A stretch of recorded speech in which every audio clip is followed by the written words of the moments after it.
Hello everyone, and today I'm going to talk about a project. It's called GeoHub in United Nations Development Program, and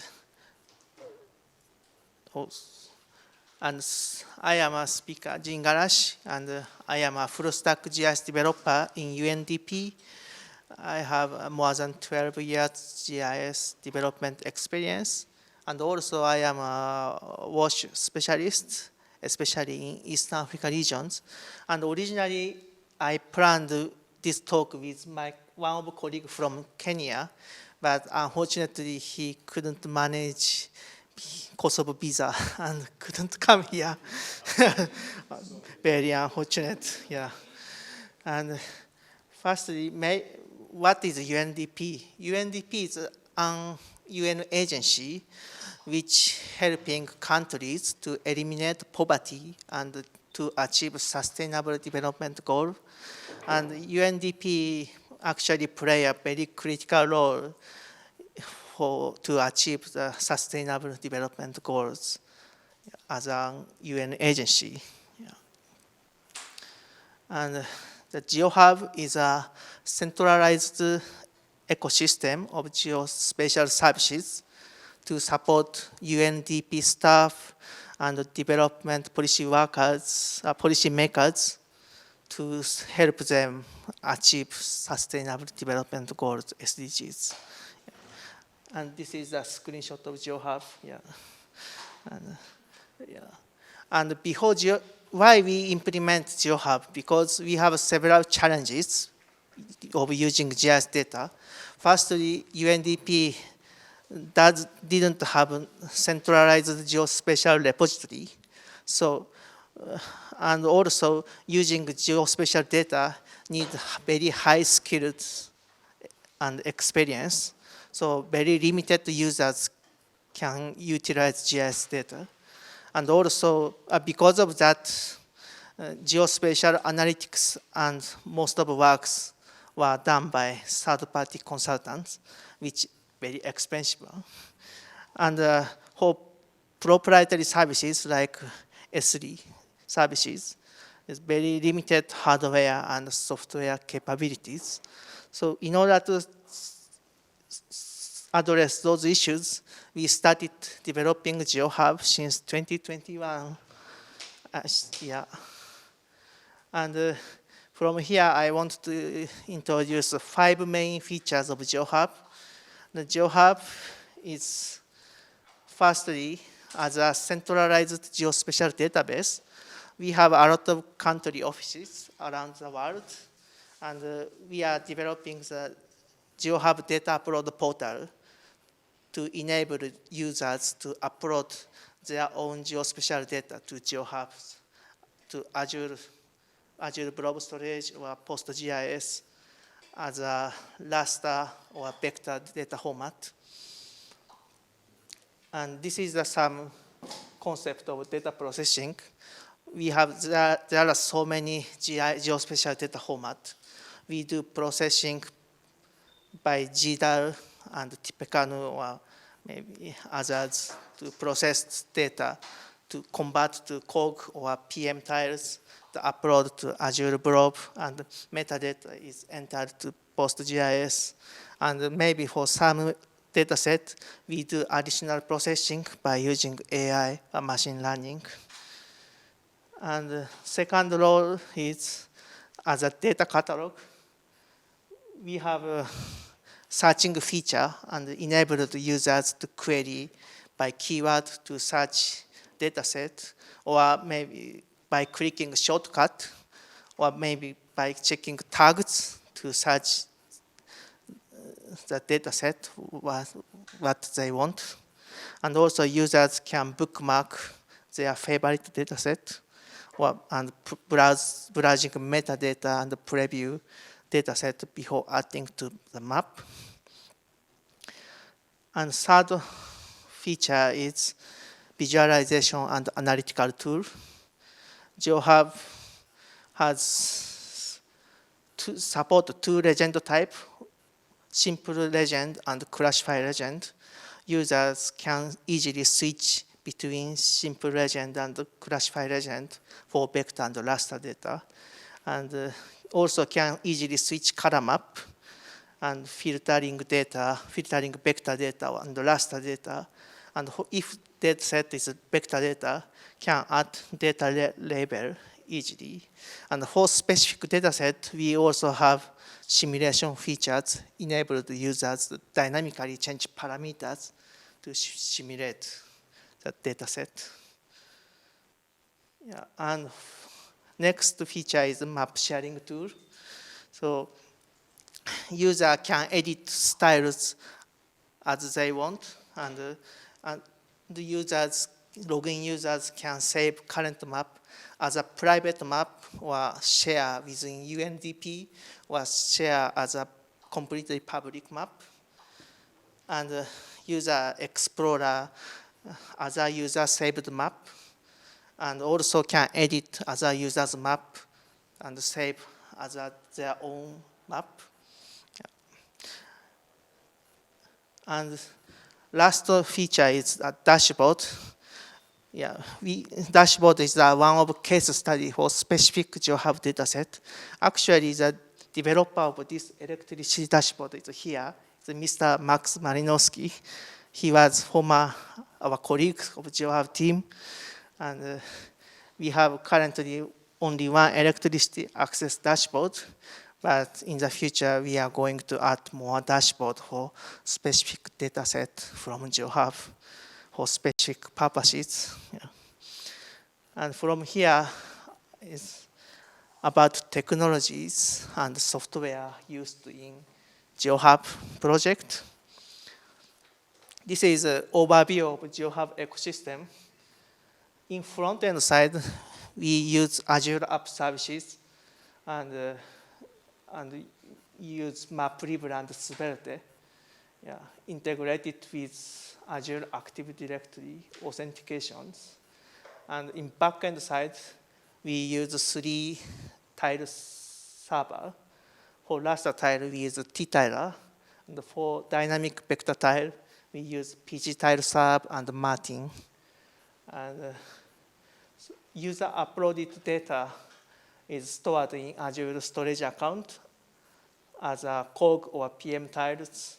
And also we use third-party data from Stack. Currently we support Microsoft Planetary Computer. And also some of vector data and metadata stored in PostGIS. Yeah. And for the backbone services, there are 3 services: dynamic vector tile service, the static vector tile service, and raster tile service. Yeah. For the dynamic vector tile service, that vector data is stored in PostGIS and use, actually PG tile server and Martin are almost similar. We use these 2 vector tile server to dynamically fetch vector data from PostGIS to return to MapLibre. And we developed a function layer for PG tile serve, which enabled users to change parameters to simulate the situations of dataset. Currently, we support 2 types of dataset. One is Human Development Index, HDI, and also some risk indices like climate or populations. So, but we are also going to add more simulation dataset, yeah, for further analytics. Yeah. And second is static vector tile service. This is quite simple and used through data upload portal. User uploads their vector data. And in backend pipeline, convert vector data to PM tiles, cloud optimized vector tile, and upload to Azure storage account, and MapLibre directly access to PM tiles to render vector tiles. And the third one is the raster tile service. We use T-tiler. This is a very powerful dynamic tiling server. Maybe some of you maybe listened to yesterday's T-tiler talk. Yeah. And we use this T-tiler to get the to render raster tile from cog stored in Azure storage account, return to Prizren. Or maybe we use stack and T-tiler together, create the mosaic JSON, which is the T-tiler function, return to the Prizren. Yeah, this T-tiler user also dynamically change the parameters, yeah, like scale of data or color map of data. Yeah. It's quite powerful for analytics. Yeah. And for front end, as I told before, we use the Prizren and the Svelte kit. The Svelte kit is quite a new JavaScript framework. And we started using Svelte kit since Svelte kit was beta version. So we faced a lot of breaking change. But I think Svelte is now becoming more and more popular. I think we made a good choice for Svelte kit. I hope so. And also for CSS library, we use Bulma CSS. And also UNDP has your own design system. So we use the UNDP design system plus Bulma CSS, yeah, to develop front-end side. And also, we have REST API for GeoHub dataset. Our dataset API is something like Stack. Yeah. It's Stack-like API. It's not exactly Stack, but the response of the API is quite similar, returned to the GeoJSON features like Stack. Yeah, and maybe probably most of you don't know that there is the SDG goal 17. It is quite a funny goal for me, at least. Maybe like while SDG goal 1 to 6 is very specific, 17 is not very specific topic. It's partnership. So maybe we are welcoming any partners to working with UNDP. Maybe if you're interested in this REST API, just let us know. Yeah. And lastly, I want to talk about what's next of this GeoHub project. Yeah, this GeoHub is actually still under development, and there are a lot of UI UX we need to improve to make it more user friendly. And also, the second one, we are thinking to develop scale adaptive hybrid geospatial layers. That is dynamically switch between raster and vector tile according to the zoom level to show the sum of risk indicators layers for example, like the disaster risk or resilience communities. This can be a very powerful analytical tool, for decision makers. And also, we need to continue improving data pipeline to process more analytical and useful data set, for example, using AI or machine learning and so on. And also, we need to collaborate with other institutions, like maybe other UN agencies, like UNICEF, UNEP, WFP, FAO, and so on. And if other UN agencies have API, their own API, we can also use their own API to add their dataset to GeoHub. And also, maybe we can implement other UN agencies' Azure authentication to GeoHub to enable other UN people to use our GeoHub dataset. And also, we are thinking to provide social login to provide GeoHub services to other users like Google or Facebook. Yeah. So other third-party users can upload their own dataset to GeoHub and create an analytical map and share by themselves. Yeah. And actually, we haven't done rollout GeoHub in UNDP yet. We are doing this talk before launching this GeoHub in UNDP. So we also need to do the rollout this GeoHub in UNDP, start using it. Yeah.